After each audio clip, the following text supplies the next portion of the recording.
we're going to have traffic like Austin one day. We are going to grow. We're at 50,000 right now. We're going to be 500,000 one day.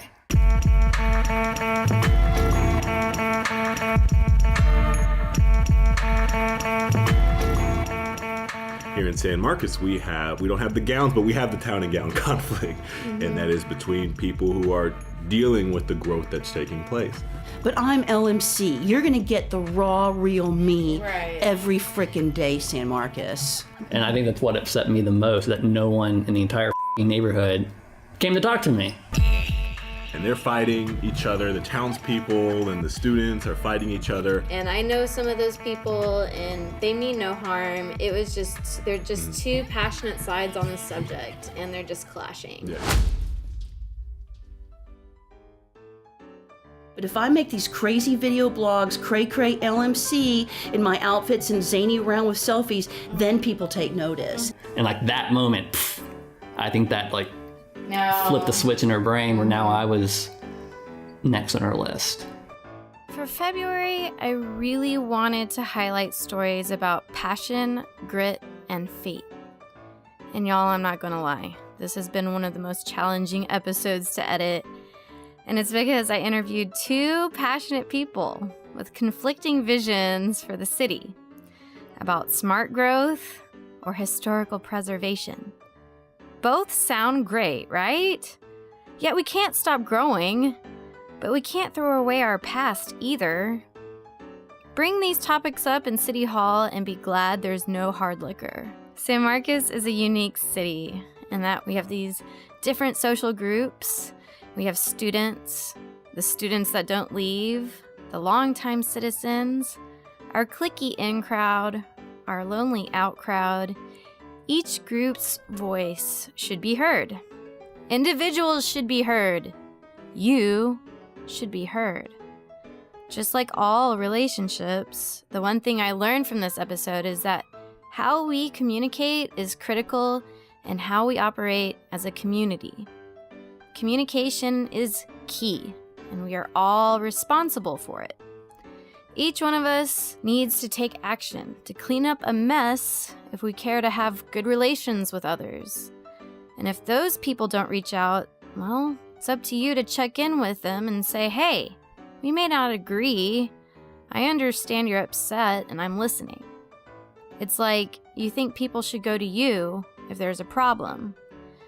Do the situation a favor. Whatever side you're on, just make a call. Stop by. Have a chat. Have some balls to be outwitted if that's what happens. It may be utterly uncomfortable, but this is how we can be better friends. This is how we sway one another on opinion. I've seen it. If we don't agree with something, we are responsible for being a civil, constructive critic, and a good team player will still be friendly and still shake the hand of his opponent and says, I can still find something about you I like, even if we can't agree. But Sally, there are those that just don't care and just don't like certain people. And no green eggs and ham persuasion is going to change that. Stubbornness is a big part of passion, grit, and digging our heels down. Welcome to COSMRadio, citizens of San Marcos, locals and legends to bring you a little closer home. It's Love Month, so come even closer. I'm your host, Lauren Hoffman, and today we'll be bringing up sides of our city. Starting us off, we have Kayla Williams, who'll share an interesting story about towns and gowns, which you may find relates to the growth of San Marcos between the students and the townspeople. Then later in the episode, we'll speak with the comical community activist and communications professor, Lisa Marie Coppoletta, who sheds light on her personality and her passions. She also briefs us on what went wrong with the Yellow House historical marker debacle that went viral locally on social media a couple months ago.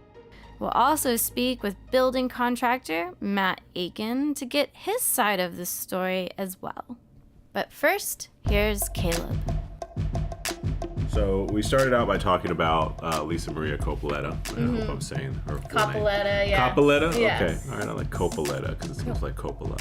But then the Francis Ford Coppola. Dude, she'll 3 dig names it. to the LMC Coppoletta. is what we call it. Okay, LMC. I saw that. I was like, LMC? Who is that? When you messaged me, I talked to LMC, and then I was like, I'm stealing that. I'm using that now. Yeah. She will be LMC forever. So LMC is one of my coffee shop friends. Is what I like to consider her. That's how I know her. Right. I think 100% of our interactions have been in one of 3 coffee shops that are in San Marcos.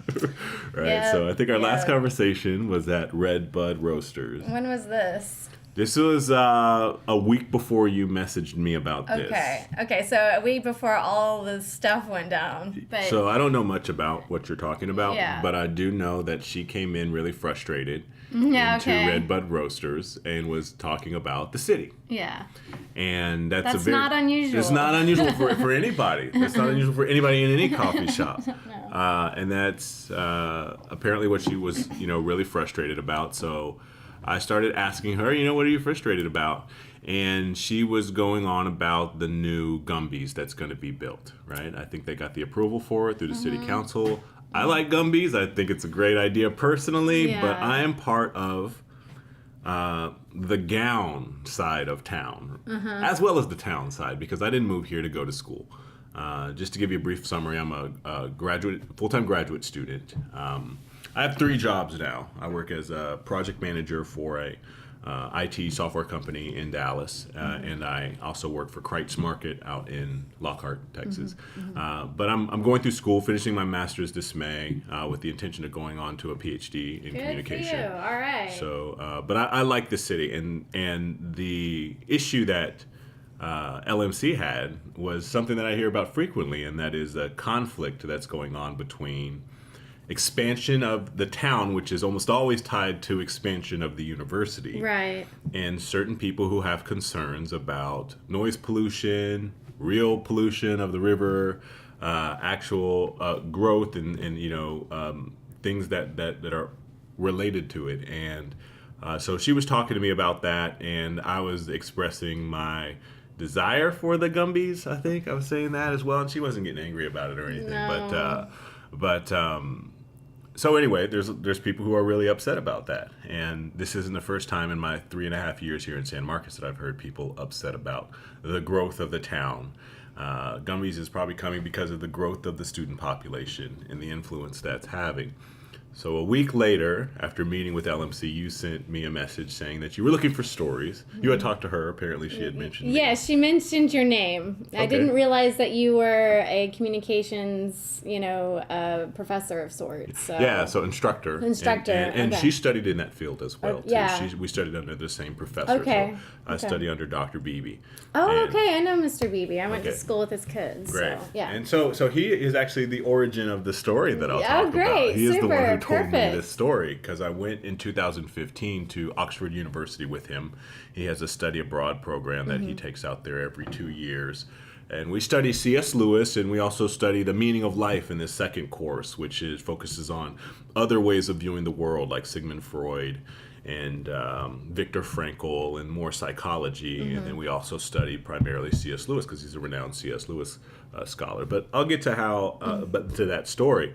But the term that I think that needs to be placed around the context, which is what gives this story enormous relevance to San Marcos, is the town and gown conflict notoriety that this story has in regards to town and gown conflicts. Now, I didn't understand what a town and gown conflict was until I heard this story. Dr. Beebe explained it to me, and then I related it back to what we experience here in San Marcos, which is a conflict between locals who have no connection to the university, or may have gone to school here, but now they're homeowners and they live here, and people who are part of the university. Now, the term gown, as far as describing those people, come from Oxford, really. Oxford's about, I think, a 1,200 to 1,400-year-old university, with the first English-speaking university. And at this school, like if you walk down the streets of Oxford today, you'll see undergraduates, and they wear these long gowns. They go to class in these gowns, and that's the original English way of academia. So to call a person a gown means you're part of the university. So the only time we wear gowns is at graduation here in America. Okay. Right? But the professors and the students, they would wear gowns. So that is the origination of the English phrase town and gown.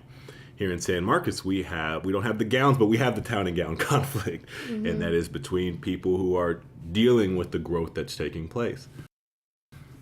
So I'll get to the story. The story is of St. Scholastica Day riot. Is the event in history that took place on February 10th, 1355 AD. Okay. So quite a bit ago, 600, long time ago, yeah. 700, 500, 600 years ago. This event took place, and Oxford at that time was about 300 years old. Yeah. Right? So it was an aged university, much longer than what Texas State is, right. or San Marcos is today. So we're about 100 years old, right, at this point. So the way I heard this story was it was the first story that Dr. Beebe told me when I went to the Oxford Study Abroad. I arrived in Oxford, met with him, and he was telling me this story and mentioned the term town and gown conflict. And I was like, what is that? And he was like, that's kind of what we have back in San Marcos is a conflict between the growth of the university and the plight of the people who live here and aren't related to the university at all. What happened was, and this is interesting because the way it was explained to me was that the creation of Cambridge University, which is another elite university, Old English University, which I think is maybe about 200 or 300 years younger than Oxford University, but the creation or growth of establishment of Cambridge University was tied to this story. So what happened was, in February 10th, 1355, two students that went to Oxford University. And Oxford was a training ground for the clergy and the church, and there wasn't. I don't think there was necessarily the Church of English. The church still reported in England to the Pope, and the connection to the church and the blending of church and state existed. So the students that were at Oxford were kind of planted there by the different churches around, or around the English area, to send their clergy there to get educated. But drinking was very popular during that time, so as it is today. And two students, let me look up their name really quickly. Their names were Walter Springhouse and Roger D. Chesterfield. They went to the Swindlestock Tavern. Right? They visited this local bar to go have a drink, and I assume the drink was probably wine at that time. And the tavern owner, whose name was John Croydon, who was a townsperson, apparently they didn't like the drinks that he served them. They didn't like they threw them on him, and as the story goes, attacked him. Right, so John Croydon and other people there at the bar who were townspeople, they didn't like that, and they ran out and they rang the town bell, and to get everybody there in town, because they had the townspeople bell, and then they had the gown bell, the Oxford students bell. So wait, these are bells to alarm people. Bells like, hey, we have an come issue. to church. We got an issue. We've got something going down. We need everybody's help. A building's on fire. Everybody, quick, get here now. So John Croydon goes out and rings that bell, and the Oxford students go out to their bell, and they ring that bell, and a riot that lasts 2 days ensues. And they're fighting each other. The townspeople and the students are fighting each other over this, it was led by just an incident. So this gigantic bar brawl takes place that lasts 2 days, and as a result, and I found this on Wikipedia, I'm not sure exactly the numbers. I was told 140 students died in this riot, right? But I looked it up on Wikipedia, and apparently Wikipedia says that 63 students and around 30 townspeople died as a result of this. So that's still 90 to 100 people were killed in a bar brawl. And half of them were students and half of them were townspeople. Interesting. And what happened was the mayor of Oxford, one of the townspeople, goes to the university chancellor of Oxford University and says, hey, you've got to arrest these two students. This is the only way that we're going to seek justice for this. They were in his tavern and they were very rude. And it led to this bar brawl. Well, the university chancellor doesn't get that done, denies it anyway. It just did not happen, and that enrages more people, and there's more of a brawl. And what ended up happening was the townspeople eventually routed the students and were able to suppress the riot. But as far as who was responsible for it, and the powers that be at the time ruled that the townspeople were responsible for it, and that from then on they had to pay homage to the university.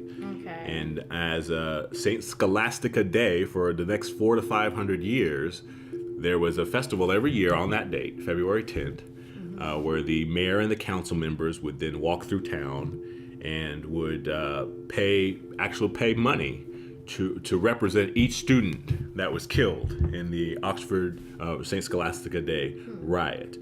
Now, how this connects to Cambridge University, and I can't find the justification or the evidence for this research-wise online, but I was told that although Oxford was chartered, or Cambridge was chartered a little, maybe 100 or so years earlier than this event, the growth of Cambridge came because so many faculty and students at Oxford University who were involved in the riot and who had fellow students killed wanted to leave. So they left and they went to the River Cam, and then they built the bridge over the River Cam, which then established the real branding of the University of Cambridge. And so Cambridge was created off of a bar brawl.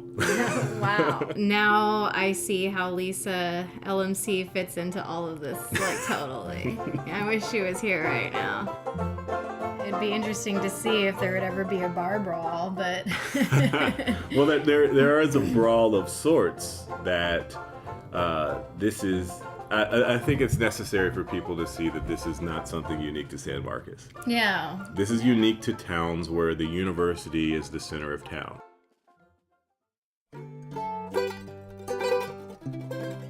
If you're digging our show, consider making a donation at kzsm.org/donate. The choice of content is yours. That's the beauty of community radio. Be mindful if you're streaming while driving. The show can sometimes buffer, so be patient. The content will continue playing shortly. Thanks for tuning in. Stay safe. Okay, before we interview the next two individuals, know that with passion comes a little edginess. So if you sense some emotion, just know that these two people are loved by many in our community and both have cherished visions for our city. Only they stand on opposite sides of the fence. So, as you're listening, I'm sure you'll be thinking either, hell yeah, or BS. Anyways, I'll let y'all call any bluffs on your own. I'm just presenting, as tastefully as I can, two sides of a story. So, Lisa had actually gone over sometimes she's a character. And I don't know if you realize, or maybe you understand, people who have a lot of character tend to just have a lot of mental stuff going on. I think that she was already just kind of in a vulnerable position after her, not winning the election for city council, and probably just your usual, winter blues or whatever. Yeah. Well, they just recently painted a historic marker yellow. Mm-hmm. And this historic marker wasn't it didn't say anything about Texas on it. It was just an old marker close to the ground. Lisa got upset about this and wasn't very nice about it, and she won't apologize. She says that it's part of her character, that this is her flamboyance, and she can't apologize for her flamboyance, but at the same time, she herself loves deeply and cares about the community, and, and I don't know, I don't know where there is room for her at this point, except that she needs to come out of her hole and say something. Mm-hmm.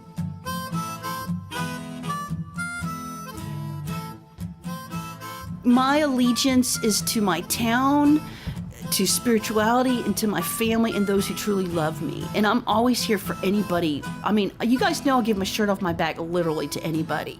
if I'm a little terse this morning, it's not at the Yellow House people. It's that I've been involved in the Code Rodeo, and quite frankly, I didn't see any of y'all out there. I saw some of my homies from the Historic District who went through that whole process last night. So anyway, had to get that off my chest. Yeah, yeah.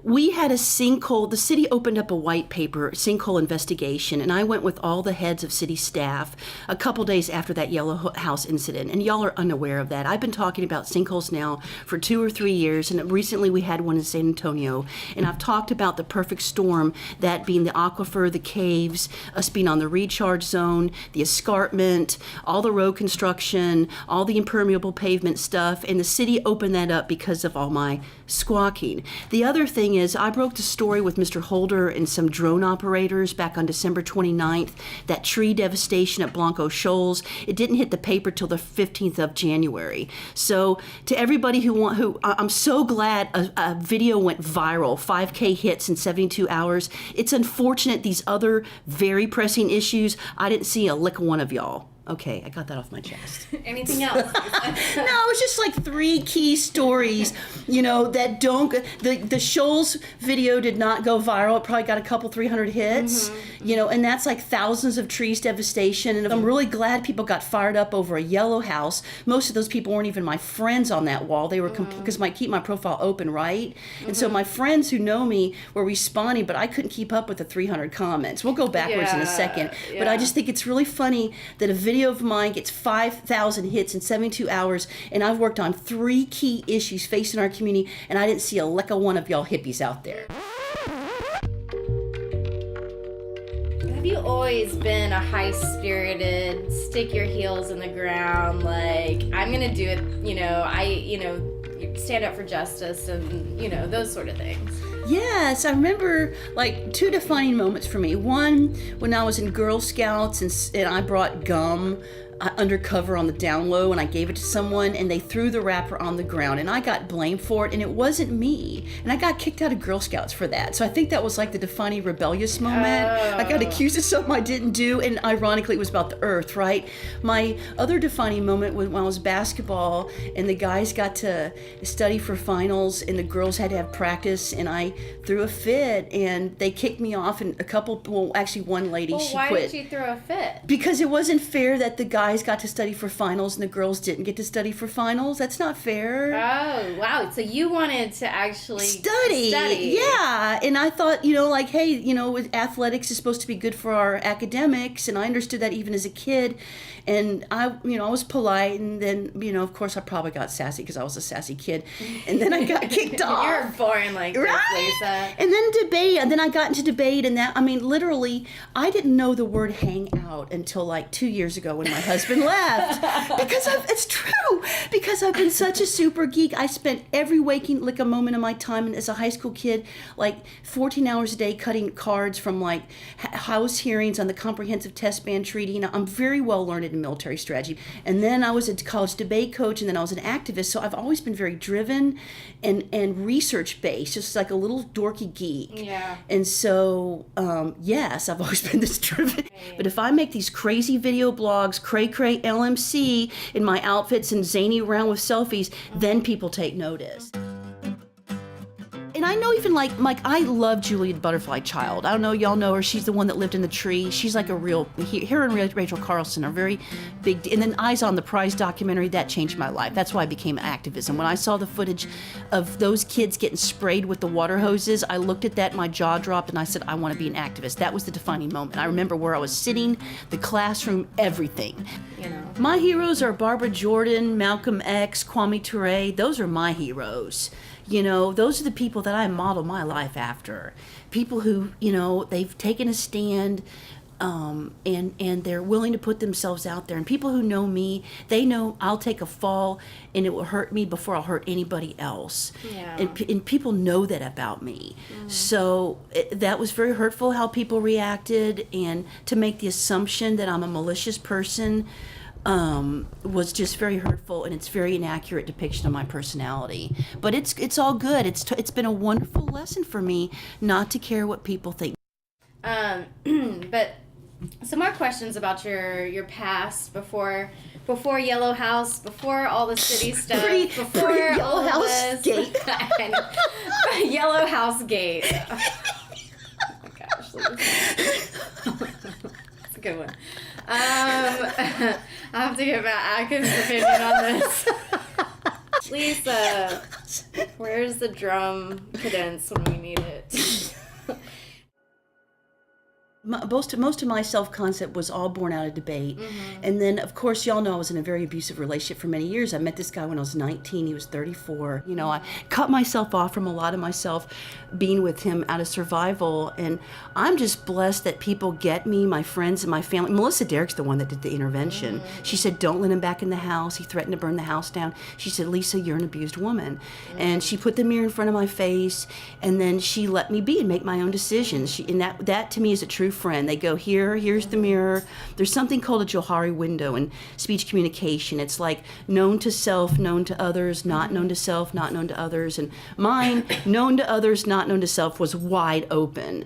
And I'm just blessed that I had friends and family and I've just opened up as a person. So, and I think, you know, it's ironic. I ran this great campaign with all this positive vibrations, and then I was just so hurt with how Ruben was treated. And I even smiled and I was positive when I knew there were some irregularities in the voting that specifically impacted me. And I could have just smiled and gone on and used that political capital. But I'm LMC. You're going to get the raw, real me every frickin' day, San Marcos.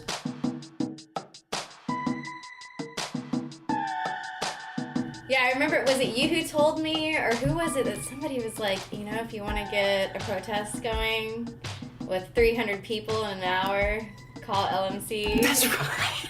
That's right. And that's the largest one we had, was the mandatory microchipping one. And literally, and it wasn't, I always tell people, it wasn't patchouli hippies. These were like farmers who were worried about their chickens getting microchipped, which was a reality. It was part of the ordinance. Okay. Wow. Yeah. You know. I remember that, but I didn't realize chickens were involved. Right? So I've earned a right to have an opinion in this town. I've been involved since I was 19 years old. I attend all these meetings. I won the damn belt buckle, which I hope, I don't know, I'm sorry if I was allowed to say that word or not, you know, but I'd like to run it over because I feel like I participated for naught. I'm 1% of the INFJ. INFJs are 1%. The irony is... What are just for the listeners? Yeah, it's a Myers-Briggs. It's the Myers-Briggs test indicator, and it was created by two women during World War II to help women find their careers. Mm-hmm. It was based on Jungian philosophy, and they have these 4 quadrants, and mine is introverted, which means I like my recharge time to be alone. Yeah. But I can extrovert. For me, I just don't tick hanging out. I've tried I'm sorry, y'all. I went to Tantra. I really tried hard to hang out. So I know I did. I sat around and I doodled on the park bench and I had random conversations, but that doesn't interest me. I'm sorry, when I get out with purpose. Mm-hmm. And that's either a video blog or going to a public hearing, and if not, quite frankly, this Yellow House thing, I believe that Yellow House incident was a lesson from God, because it taught me 2 lessons. Number 1, I need to learn not to worry, not to be liked. I like to be liked. Y'all don't think that because that's part of my shtick, but it hurts me deeply. Mm-hmm. Number 2, I need to focus on me. And I just let everything go. And I was going through my own PTSD healing. And now I'm about to renovate my house, the external and internal part of it. And I'm focusing on me now. You guys had a chance. I've ripped out my soul, bloody beating for this town. Yeah. And it's unfortunate that the house wasn't packed with the Code Rodeo for all the river lovers yesterday. I think when people are upset and they think that you are not being very nice on social media, but deep down, you really appreciate people. And I think a lot of people are, you know, at least with the social media, thought you were attacking the Yellow House and criticizing it, which I'm a neutral person on this. Oh, yeah. Well, first, there's 2 levels to this. First, I'll talk about what happened, and then I'll answer about my personality on social media. Yeah. Or actually, let me answer my personality on social media. I come from a very competitive background where your currency is not your ability to make a touchdown. Your currency is how smart you are. Mm-hmm. And some people get panic attacks. It's so nasty. In fact, I used to get panic attacks. It's so serious. It's a body slam. It's people talking literally at the rate of an auctioneer, reading public policy research, who spend their life talking on that level. And so I think sometimes people don't know me, and so when I'm in that mode, maybe it's self-preservation, or maybe it's because I'm dyslexic and it's because I use Safari and it does autocorrect and I'm dyslexic and I need a new pair of glasses that I come off as illiterate and maybe terse and I'm trying to answer stuff. But I'm a verbal person, and I've been shooting video blogs now for 2 years. I'll put the video up and I really don't engage. If you notice that, I really didn't engage. And even during the campaign, I just would throw up pictures and video blogs, and then I made the mistake engaging like during like the Rubin election a little bit, the runoff, and then with the Yellow House thing. And so I believe my communication style is verbal. As far as the Yellow House, what y'all don't understand is I try to shut that inspection down. And it's hurtful that not a darn one of y'all reached out to me. You guys think this is an issue of me going out to a house that for 30 years has allowed me to put up a yard sign. I politely walked up. I was told no for the first time in 30 years, and I politely walked off. No, again, with what? For my yard. I tried to put a Sharky Girl yard, or a little small yard sign up at that Yellow House. That's the context of some of those comments. Is they're like, she's malicious, she tried to put up a yard sign, and this is why she's doing that. Hello, I've been putting a yard sign at that location for 30 years. I politely asked to put up a small one, like small one. I was told no and I left. If I was malicious, I could have shut that house down quietly months ago. What happened was the neighborhood commission had a meeting that Thursday night, and that Yellow House was the talk of the town. Wow. And they had city people there, and they wanted the inspection. And these people don't know that. So you tried to shut that inspection down. Well, this happened Monday. I'm kind of going through the trajectory, okay? So the neighbors all raised their voices to city staff and the neighborhood commission about that Yellow House, and that was that Thursday night. Listen, I'm sorry. People have issues they bring to me all the time, and I'm their voice. And if some little old ladies walking around literally in walkers have a cute little underground zine that's really well done and typed up, and they give it to me and ask me to make a video, I'm going to do it. And I didn't talk about their issue about them saying it's going to be a hostel on that leaflet or their little cute little zine. I didn't talk about them upset about how they're getting permits now to expand. I didn't talk about their concern with the colors. All I made was one video about a historic marker. So you made a little video about the historic marker. I didn't mean to interrupt. Yeah, you're girl. on a stream, but I'm always on a stream. So what is it about those markers that mean that the importance behind them? Why are they so important? That's the purpose of why I shut my social media down, because that conversation never occurred. Okay. We could have had a conversation about how those got there, how probably horse and buggies had to take it all the way from wherever it was created, what the function of that was, how long it's been there, why it was left there, what the code is. We could have had all kinds of conversations, but instead people called me the C word, told me to F off, and made an assumption that this was something malicious. And most of those people weren't even my friends, because my profile was open. And for those of you who know me that attacked me, yay you. You're really freaking tough. You hide behind your poison pen correspondence keyboard and attacking me where I don't see a darn one of you. You're hanging out over a tantra at the benches, but I don't see you at City Hall or citizen comment periods or at any of these open houses. And quite frankly, I don't blame the historical preservationists who are on that thread for not jumping in and trying to re-educate people, because people are so emotional. Let's face it, people weren't emotional about a marker. They were emotional because they perceived their living situation is under threat. And back to what I was saying earlier, when the city inspectors called me, I tried to shut it down. And it had already been put in place that Thursday. So you Yellow House people need to understand that. And you can ask that inspector.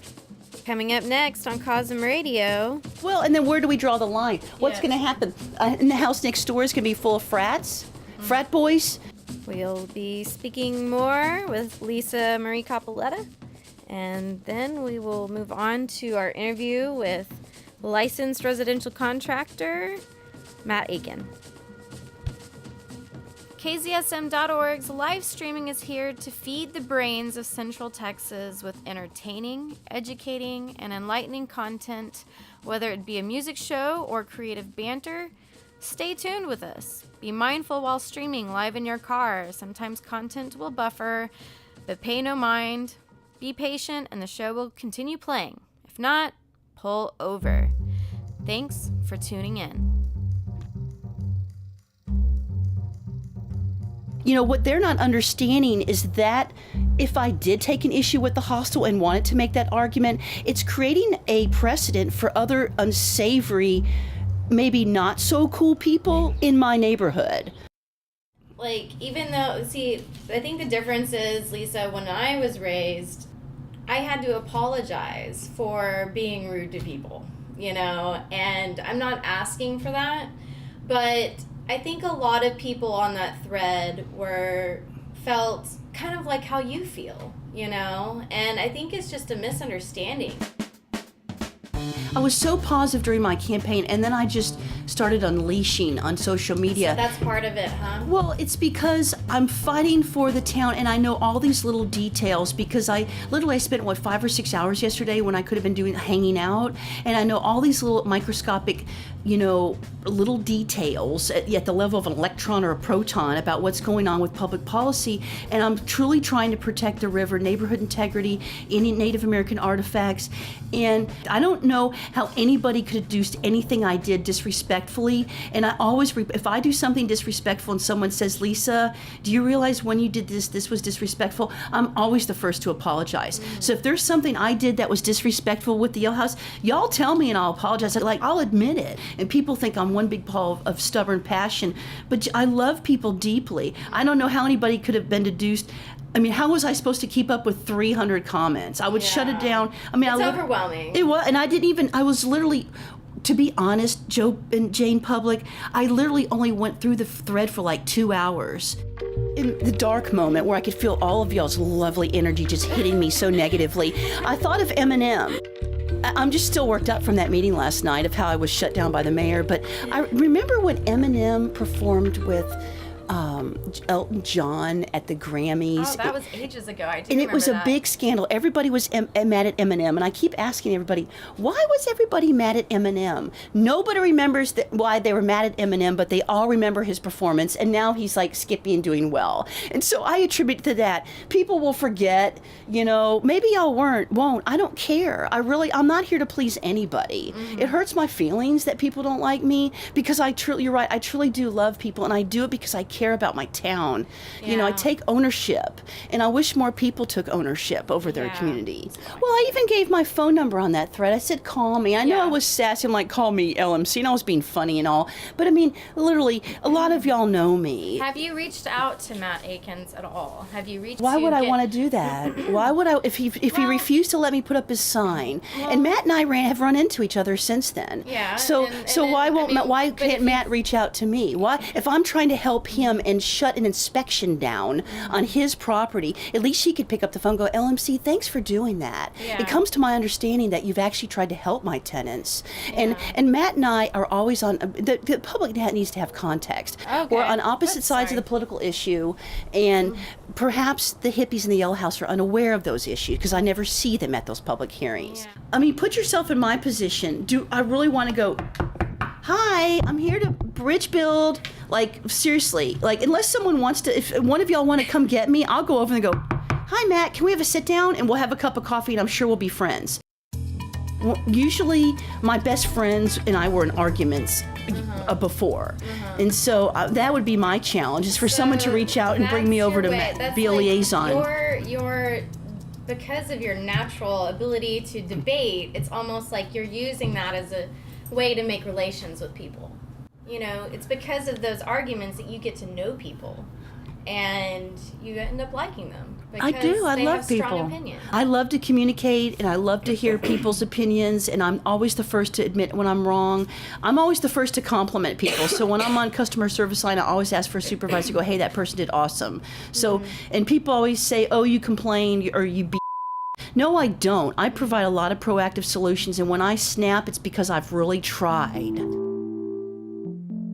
Name the top, I don't know how many, just the top issues in the town right now that you would like the public to go and be passionate about.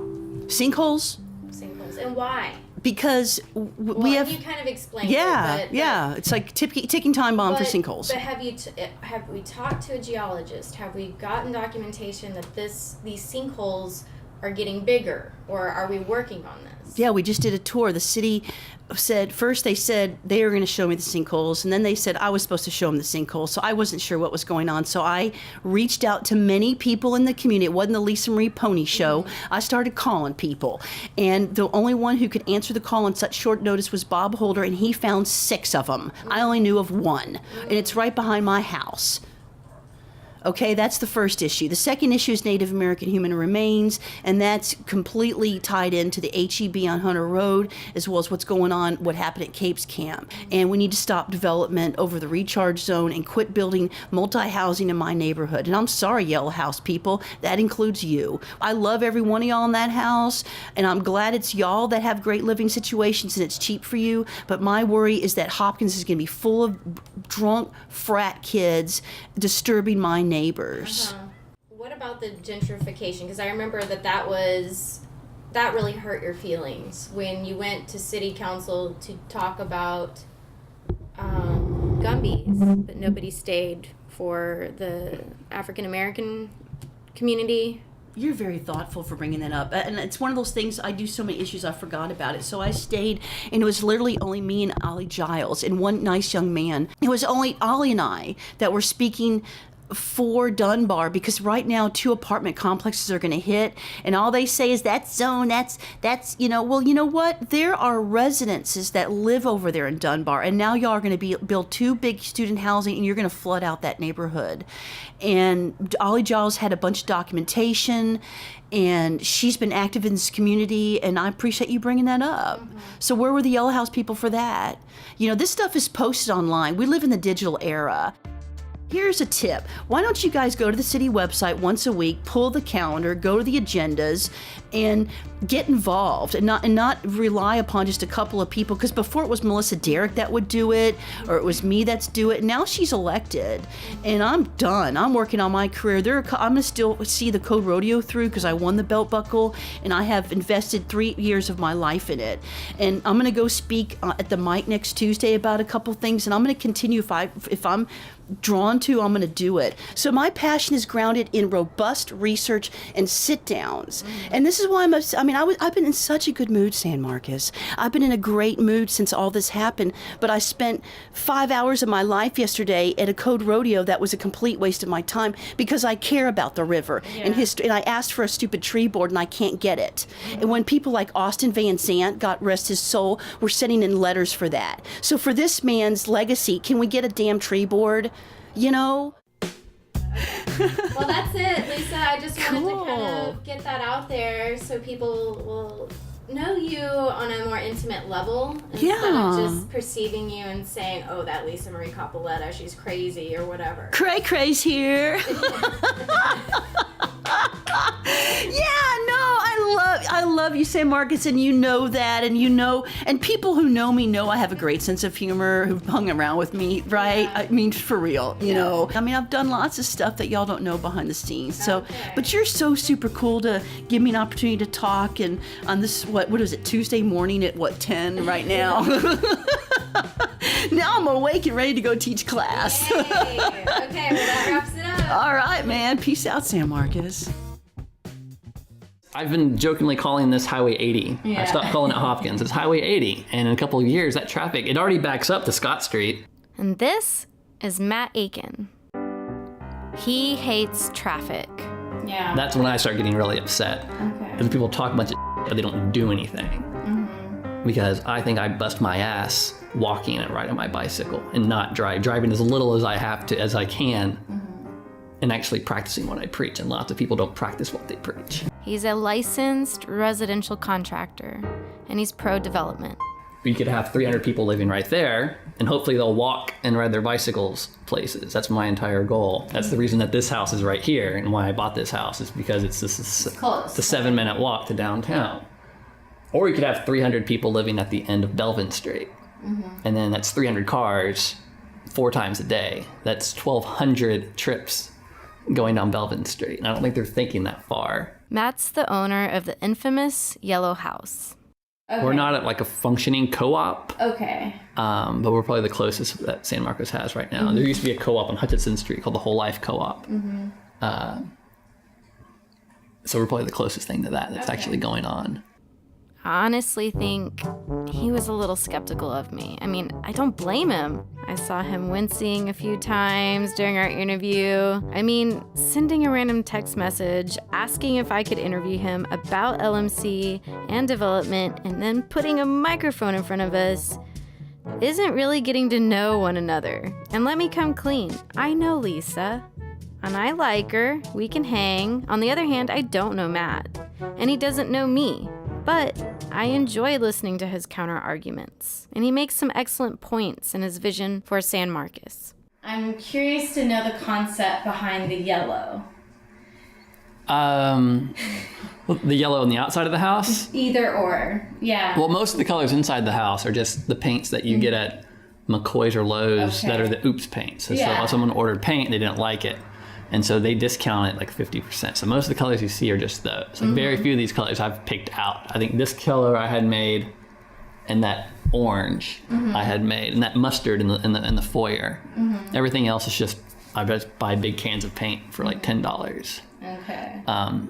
So that's the color from the inside, and I'm really just going for bright. I've traveled a lot, and I've stayed in hostels whenever I travel, and every time you go, the best ones are always the ones that are colorful.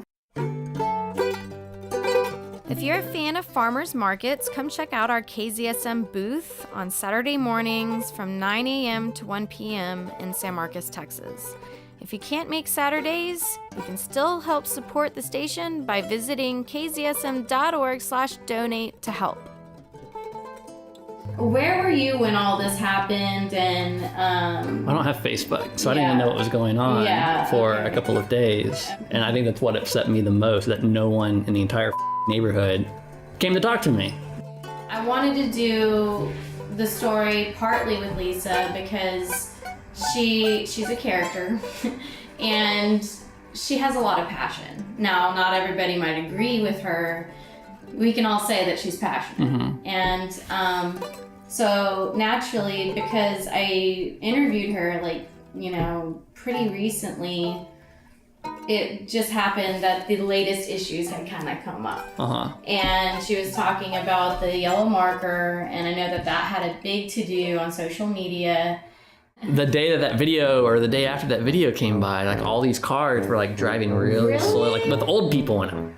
And either I was just imagining it, and maybe it happens every day and I just don't notice it, but that day was really weird. Like all these old people just driving really slow. They were driving, they weren't walking. Lisa parked her car. At least you could have walked, right? Lisa parked her car right there at the stop sign and got out. Like, what the are you doing? When she had her protest that Saturday, and she was the only person who showed up, she parked in front of the fire hydrant, like right there at the corner. It's like, why don't you walk over here? Like, I don't know, that's what the littlest things I think irk me. Like, do something, don't just talk. Talk is cheap, but like if you actually do something, I'd appreciate you a lot more. I'm approachable, except when I get really angry about this and I stop being approachable, just because all you have to do is give me a phone call. I had already talked to the city 3 weeks before Lisa made her big hubbub about it. So that was already resolved 3 weeks before she even got wind of it. And that historical marker has no official designation of what it is. It's not a street sign. It exists in the right-of-way on my property, so it belongs to me. There are 3 of those on San Antonio Street. 2 of those are painted. No one made a big deal out of that.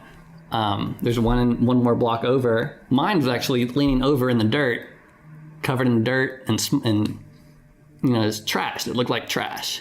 So I dug it out of the ground. It goes a good 2 feet into the ground. And I dug it out and cleaned it, and just wanted to make it more visible. And then I painted it, just like the ones in San Antonio were painted. And I guess people didn't like that. When you listen to Lisa on the interview, I'm hoping that the people listening will understand why she may have reacted that way, just in her personality, She has serious mental health issues, lots of narcissism. I've gone to her YouTube page and spent hours feeling really bad about myself for doing it, but filming herself doing things. It's not about the marker. It's not about Gumby's. It's not about the woods. It's about her and getting her picture taken. Because I've seen her at the farmer's market. Whenever she does a video, it's always at her face. And there's something up in someone's brain You think so? when they're doing stuff like that. Well, okay, but what if she's really just trying to be an activist? I think it's more about her Yeah. than anything else. It's about her and getting her picture and her face and her voice out there, and anything that she can do to get that, I think it's what she's going to go after. It's an interesting perspective. I mean, I've known her for a little while, and yeah, she draws that attention to herself. But deep down, she's very sensitive, and narcissist people typically aren't. I mean, she at least appears, like she really does care about people. This was more of a reaction she had, and I think, losing the election probably took one part of that stability away, right? And then that really hurt her. And so she was already just prone to being triggered to begin with, What started all this, I haven't even spoken to her since October. Yeah. It was because she asked to put a sign in the yard, and I told her no. And before then, she'd always wave at me and say, Matt, try and get my attention. I've never liked her. But she's always thought that we were friends. Because I've also been active in the community and speaking at city council and doing this and that, mostly for transportation issues. She asked if she could put a sign in the yard, and I said no. And she said, why not? And I said, because I'm not going to vote for you. And like that moment, I think that No. flipped the switch in her brain where now I was next on her list.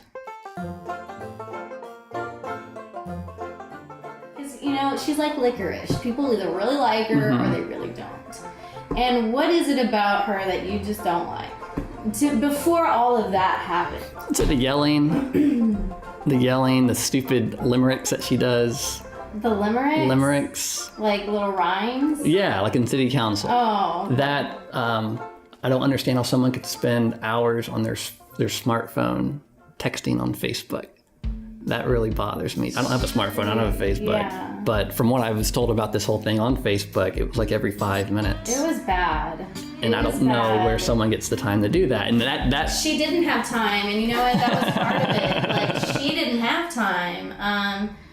She posted the video, and it just kind of took off like wildfire. And she was able to respond to some people, but it was just too much for her at that point. So she just quit talking and she got off. She just said bye, see y'all later, and hid for a while. I think she's still kind of hiding. But I think what I encourage people, because I'm a very sensitive individual myself, is you may not agree with somebody or agree with how they are, agree with the nature of who they are, but you have to respect them for a person, right? And she should have been respectful to you and come to you and talk, or the city, whatever. But this is the issue. It's not just you. This is everybody all the time. You can go to city council and talk away, but we could probably fix a lot of this stuff if we just came to talk. We are not talking anymore. We're on social media all the time. There's no communication. That bothers me. I want to be able to just talk on the phone and multitask. It's about being extroverted. It's about being proactive, and, and I think we're all responsible for that. You know what I mean? So, I just want to be able to hear you say, okay, I may not agree with her, but she's a part of our community, and, there's no hard feelings. I'm telling you to say that, but I'm just trying to kind of lighten that up, my tenants pay money to live here, and I don't want some crazy person filming them coming in and out of the house. That's my responsibility as a landlord to make sure that doesn't happen. And it quickly someone can just snap and start killing people. Yeah, and but so you think she would really do that? You can't. Why would anyone kill another person? It's because they're messed up in the head. Yeah. And so if someone already has those tendencies or that edge, and so I feared for my safety, I walk everywhere, I ride my bicycle everywhere. What's keeping her from just hitting me with her car? I was worried about my parents in Austin, her going up there and filming. My house is owned through my LLC, and my LLC's address is in Austin at my parents' house. I was afraid that she was going to find that on the tax form or something and go up there and start filming my parents' house. And then I would have reacted probably violently had she done that. So I was worried about that too. I was worried about me doing something, and then I would lose everything. Okay. I gotcha. And I would have. Yeah. Okay. Here's the thing. I think a lot of people are realizing, and I think it's, you're obviously, when you come up with those scenarios in your mind, you're thinking of the future. You're thinking of possible things that could happen. Well, what if not Lisa, but something happened to something, obviously we're living in really crazy times, but what if the community does have to get together? We're going to have to shed part of our judgments of others, right? We're going to have to do that, and we can't live like that. Not that you don't have to like somebody, but it's good to just be civil, And Well, I haven't talked to her since October, and so I'm not being uncivil. I think she thinks, and I think this is where maybe if she is a little narcissistic, this comes in, but she thinks, she's like, I put my phone number out there. If people have an issue, they can call me. And I think that's everybody, right? They're like, well, if anyone has an issue, call me. And, that's the issue, is somebody has to make the call, right? And I expressed that to Lisa, anybody that has a character, they're going to have emotion. We're just the community of San Marcos, we're a bundle of emotion. And we just have to chill out, it's not easy. But, but we're beautiful, we're colorful. She stood her ground, but she didn't have any, she's like, I've, loved the Yellow House people, they've always been good to me, and she also mentioned that she is for renters, and that she has tried to, prevent any investigations going on here. There are none. I've been working with the city for over 3 years on opening the first hostel here in San Marcos. I have meetings with the city almost every single week, pre-development meetings, economic meetings with the city. I know everyone in the planning department. I'm there almost every single week, and part of me is like, I don't even care what the residents here say, as long as I'm in the right with the city. Like, that's actually what matters. And so when people make allegations that I'm allegedly operating an illegal operation out of this house, like, first, what does that even mean? That was in her video. I was like, operating what? You can go to the city and ask them what I'm doing, and they'll tell you exactly what I'm doing here. Like, they know exactly what I'm doing here. That I'm operating without I'm building without permits. I'm a general contractor here in San Marcos. Like, Steve Van Patten, the head inspector, was at my house that day inspecting my forms for my cement slab. Like, I'm doing everything right, and all it takes is a phone call to the city, and they'll tell you the same thing. And I think they're doing that. I think these people are calling the city and complaining about the color. And the city's telling them, we don't regulate color. The average income in San Marcos is $23,000. People can't afford to buy houses here. Like, what do you want these people to do? Like, they have to rent. I think there's a generation that kind of has to go before this mindset will start to change. Like, my dad grew up in the house that, he's living in right now. And my grandmother lived there, my grandfather lived there, and they were there before Grenz, they were there before Treehouse. I mean, he's not bothered by it, but he's witnessed, the growth going around it. Now we have we have Ella Lofts as part of our view now. It sucks. And I miss Rivendell. Rivendell is my favorite restaurant in San Marcos. Right. And I think it's hard for some people to appreciate the practical purpose that you're trying to push for. And I see both sides of the story, because yes, my parents lived here for a long time. My heart's invested in the history here. And yes, growth is a problem.